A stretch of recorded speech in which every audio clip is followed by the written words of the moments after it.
నావు చెరువు కట్ట మీద మా పైన ఆరోపణలు చేయడం జరిగింది. పనులు సరిగా చేయడం లేదని, దానికి సంబంధించి వివరణ ఇచ్చే విధంగా ఈరోజు మేము మా గురించి మేము తెలియజేసుకోవడానికి మీటింగ్ ఏర్పాటు చేశాము.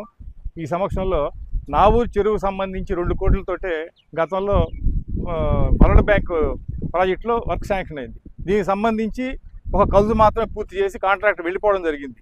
సుమారు 7 సంవత్సరాలు ఈ చెరువుని పట్టించుకోకుండా, నిధులు లేని కారణంగా పనులు చేయకుండా ఆగిపోయిన పరిస్థితి.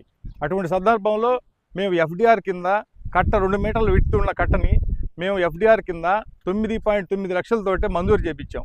దీంట్లో ఈసీవీ వాల్యూ 6 లక్షలు మాత్రమే వస్తుంది వాళ్ళకి. దాంట్లో మనకి టోటల్ కట్ట పొడుగు వచ్చేసి 3 కిలోమీటర్లు. కానీ మేము జంగిల్ మొత్తం కూడా 3 కిలోమీటర్లు తీపిచ్చి ఎస్టిమేట్లో 2.2 మాత్రమే మేము వేయడం జరిగింది నిధులు కొరత వల్ల. అదేవిధంగా 30,000కి కేవలం 32-33 వేలకి మాత్రమే చెరువు కట్ట పైన నెరిపి 2 మీటర్లు ఉన్న కట్టని 5 మీటర్లు నెరిపి మట్టి తొలిచడం జరిగింది. కేవలం 30,000 ఎస్టిమేట్లో ప్రొవిజన్ పెట్టింది. అటువంటిది మా పైన నిదానమైన ఆరోపణలు చేసి ఉన్నారు. ఇప్పుడు మేము దాని మీద గ్రావెల్ చేయాల్సిన పరిస్థితుల్లో మేము గ్రావెలే తోలలేదు, లీడే పెట్టలేదని మా పైన ఆరోపణలు చేస్తున్నారు. పని జరిగేటప్పుడు అవగాహన లేకుండా గ్రామస్తులు చెప్పిన సమాచారం మేరకు మా మీద ఆరోపణలు చేయడం సరైనది కాదని మేము ఖండిస్తున్నాం. Please subscribe SS News AP.